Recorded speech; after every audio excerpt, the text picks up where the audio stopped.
Kumusta ang buhay-buhay ng mga profitable trader natin dyan?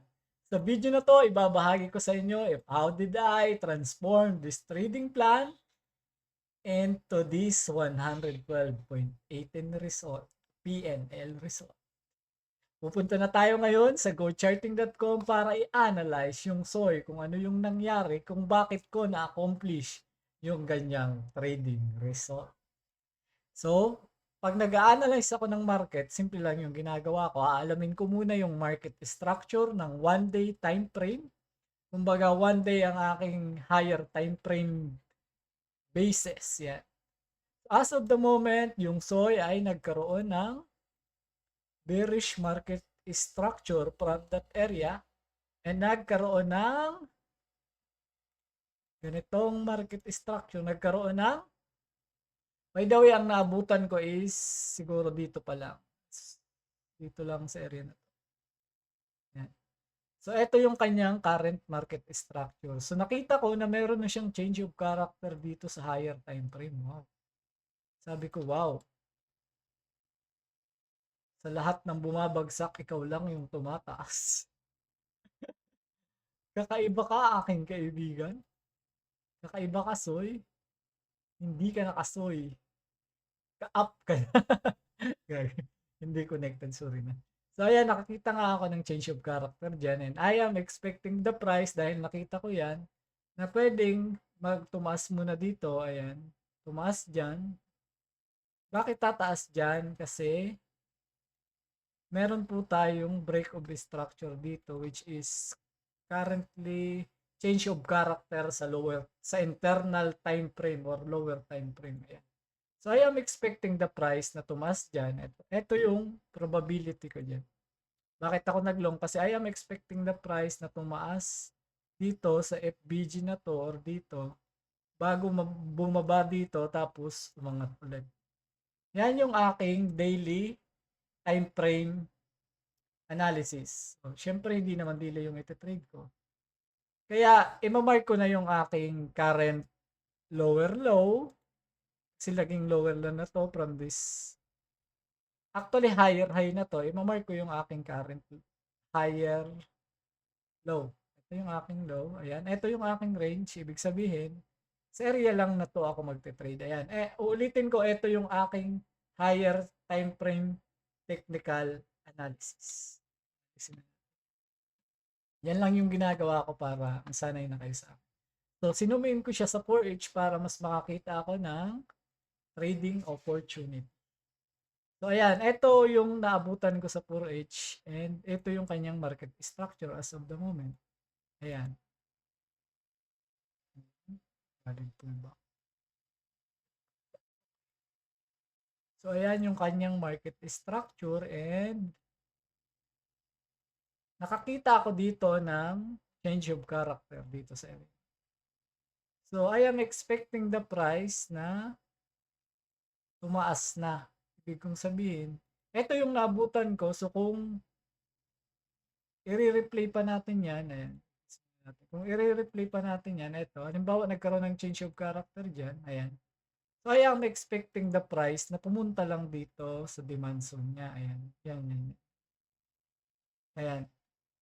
So, yan yung ini-expect ko sa price. Kung halimbawa ito yung nabutan ko tapos may change of character dito kasi valid pullback naman to. Ayan, di ba? O linagpasan tapos kinuha ulit dito. Ayan.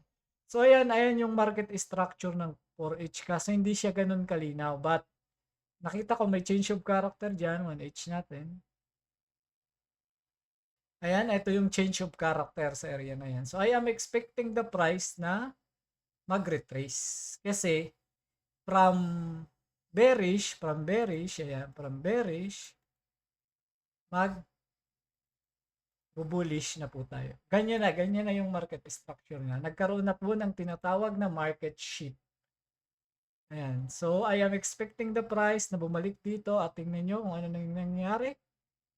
As expected. Boom! Ayan. Tadadadan, tadan. Na, 'di ba bumalik na siya. But hindi pa po 'yan. Bakit hindi pa 'yan? Kasi hindi pa po nagkakaroon liquidity to eh. Tingnan niyo, liquidity po 'yan. Hindi pa po 'yan nakukuha lahat. Dapat ang mangyari Ayan, liquidity po yan. Ayan. Ang dapat po mangyari is makuha yan lahat kagaya nito. Ito, dapat makuha po yan lahat. So kung familiar kayo sa liquidity, liquidity is just the money on the market. Kapag mas mataas yung liquidity na kukunin nila below, tapos yung market structure is uptrend, tataas yung market. Kapag mataas naman yung liquidity na kukunin nila above, tapos yung market structure is bearish, magiging continuous yung pagbaba ng market. So para di kayo malito, liquidity is just a money on the market. Okay? Ulit-ulitin ko yan sa lahat ng aking trading plan. Liquidity is just the money on the market. So ayun nga yung nangyari. So ima-mark natin to as demand, okay? Demand natin yan, demand zone natin. So pumunta nga siya dyan, but I am expecting the price na maliquidate muna ito, bago siya umangat. Okay? Ayan pa yung gusto kong mangyari dito. Para ni-play natin yan. So, makikita natin kung ano yung nangyayari. Gusto ko maliquidate yung magkaroon ng liquidity dito para makuha yung mga nakalong na nakasiguro take profit dito. Ayan. Yung mga nakalong dyan, may mga nakalong po dyan. Tapos ang SL niyan dito. Mga nakalong dyan, SL niyan, ganyan. Gusto ko makuha muna yan kasi excuse me, gano'n nag-iisip yung mga market maker. Di natin sila pwedeng tawag yan, di tayo pwedeng mag-against sa kung ano ang gusto nilang mangyari dahil sila ang may control ng market. Tayo ay mga retailer lang, kumbaga wise na retailer kasi alam natin kung saan possible silang pumunta. Ayan, so ganyan yung gusto kong mangyari, kunin yan bago umangat. Kasi may mga nakalong position dyan, ma-open yung long pero matatanggal sila sa market kasi may hit yung stop loss. Okay? Tuloy na natin to. Ayan. Ganyan yung gusto natin mangyari. Boom! And it happened. Kaya nagkaroon ng ganitong liquidity. Ayan. Mga ganitong liquidity is just a rubber band. Kaya nga, yung rubber band, di ba? Masyadong ano. Next na video na lang. Rubber band na kapag mas pinupush mo siya, mas matindi yung damage na gagawin niya. Basta gano'n, next time ko na ipapaliwanag sa inyo. So, basta this is liquidity grabbing. Ibig sabihin yung mga nakalong dyan, kinuha nito at pumunta dito sa another demand zone. Ito actually, ito yung another demand zone.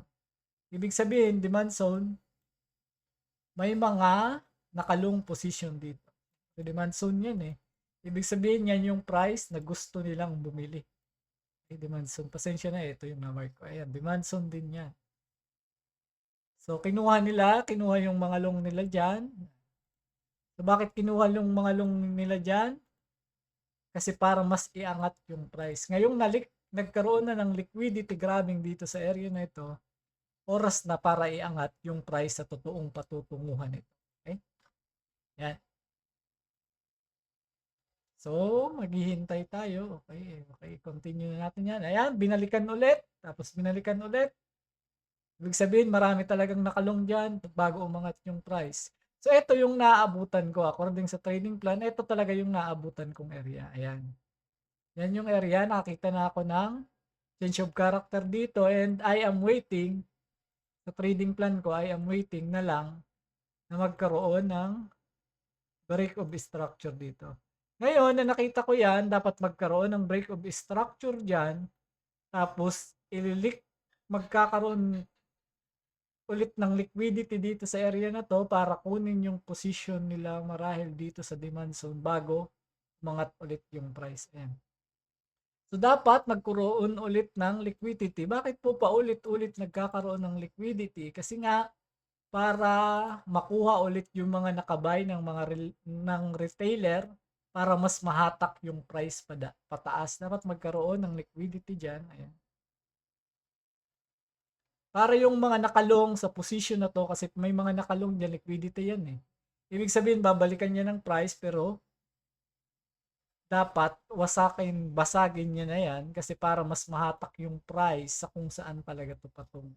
Kasi may mga nakalong position po dito sa area na to. Yan. Na ang stop loss ay pwedeng dito lang. Sila lang yung nakaka-predict niyan. Ang kinaganda lang, alam na rin natin yung sekreto nila. Isa na tayong semi market maker. Ayan, ayan, ayan, ayan. May na mga nakalong po dyan, dapat tatanggalin. I-open yung position nila, tapos matatanggal sila sa market, tapos gagawa ng liquidity grabbing para mas mahatak yung price. So, ayan, dapat magkaroon muna po ng liquidity dito para mapunta yung price dito sa kanilang current demand zone. Ayan, current demand zone. So, pwede rin tayo gumawa dito ng trend line. Ayan, liquidity rin po yan. Kung sa mga gumagamit ng trend line, pwede nyo po gamitin yung ganitong strategy. So, ito yung naabutan ko. Ito yung naabutan ko sa market, and I am expecting the price na pumunta dito bago ako mag-long. Actually, hindi pa. Yan yung nangyari. Ayan, ayan. So, ito yung ating gustong mangyari. Dapat magkaroon muna ng liquidity kasi hindi naman mapupush yung price pataas kapag wala pong liquidity. So, dapat magkaroon muna ng liquidity. Ayan. Bago ako mag-long. So, ayan. Ito yung nakita kong price. Alisin ko muna. Ito yung nakita kong price, and na-confirm ko na valid uptrend nga siya dahil hindi naman nababasag yung liquidity dito. Liquidity rin po yan na dapat hindi mabasag para mas mahatak yung price pataas. Ayan, dapat ma-break po muna yung structure na ito, tapos magre-retrace, saka lang po tayo pwede mag-entry. Ayan, wow! Sheesh! Ganda ng paka-break, man. So, ayan, ngayong na-break na siya, siguro anong oras to nangyari? 10 or 9? 9 PM to nangyari, so gising pa ako niyan. Ayan. And eto, 11 PM. So, at this area, tinulugan ko na to kasi hindi ko na kaya maghintay. Ang ginawa ko po is dito ako nag-order limit. Dito. 80.4 ata. 80.04. Eto, basta dito sa area, nag-order limit na ako dyan kasi wala na akong time. Babad pa ng market kasi sleep is important. So, ayan. Ayan. Eto, dito na ako nag-order limit at syempre around 9 PM nakita ko na yan yung current. May supply zone na dyan sa area na yan. Eto, may supply zone sa area na ito. Supply zone na yan eh. Ibig sabihin yan yung may liquidity sa area na yan kaya nahatak yung price. Wala, malinaw naman. And eto pa po, may liquidity din dito. Dapat maliquidate muna yung price na yan para tumaas maliquidate ulit yan para bumaba yung price tapos tumaas ulit. Okay.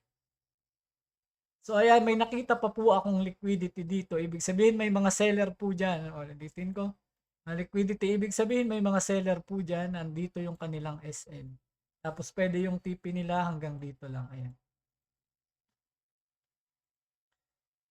So, nag-order limit na po ako dito sa area na ito. Bakit dito po ako nag-order limit? Kasi according to FIB retracement, bago ako matulog, gumamit na akong gumamit na ako ng FIB retracement. Ayan. Dito sa area yung 0.79. Ayan. Dito ako naka-entry dito. Basta dito ata sa middle yan dito. Diyan ako nag-entry. Kasi dapat maliquidate muna to. Ayan. Diyan ako nag-entry, tapos yung take profit ko is around this area. Ay, dito pala, dito. Dito ako nag-entry. Order limit po, ibig sabihin, di na ako nag-monitor ng market, linagay ko na lang, nag-order limit ako. Tapos, dito lang po sa liquidity na to, ayan, dito sa liquidity na to. Dito lang po yung take profit ko, around. Basta dito hindi nasakto diyan, dito lang po sa baba niyan. Ayan. Basta liquidity po yan, yung price na yan po will act as a magnet. Ibig sabihin pupunta talaga po dyan yung price. Ayan. Ito po yung aking trading plan. Naka-order limit na ako para magkaroon ng liquidity sa area na to, maliquidate yung mga position nila dyan. And ang SL ko po is below this current demand zone. Ayan, demand zone na yan now. Ayan, ito po yung risk ko is 1:8. Ayan. Ayan, 0.7730 basta yung nalagay kong SL doon. Tapos dito po yung take profit natin. And nakita ko po yung ano na yon, yung trade na yon is umaga na. Ayan. So ayan, ito yung ating trading plan. Ito yung ating trading plan. Pupunta dito. Saka isa pang confirmation is nasa trend line po. Ayan, di ba? Sakto lang sa trend line tumama, di ba? Ayan, na-liquidate na yung mga position dyan. Hinatak pababa. Naging from buy position, naging sell position na. Tapos sinatak na ng market maker pataas. Ayan, ayan, di ba, di ba, di ba, di ba? Wow! Sheesh! Ayan, no, di ba? Tama ako? Natataas dyan yung price. Ayan, ako naka-entry. Oh, sakto lang pala yung entry. Di ba? Tataas yung price. Tapos, babagsak ulit kasi may mga naka-short position pa dyan. After ng pagtaas, di ba? Okay, take profit na ako kinaumagahan. Tapos, babagsak ulit. Siguro dito sa area. Tapos, kukuha ulit ng liquidity dyan sa taas kasi may mga naka-short position pa sila dyan eh. Kukunin ulit nila yan. It will act as a magnet and as predicted, tama tayo.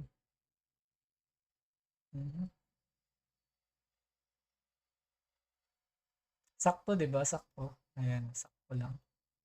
Dito pala.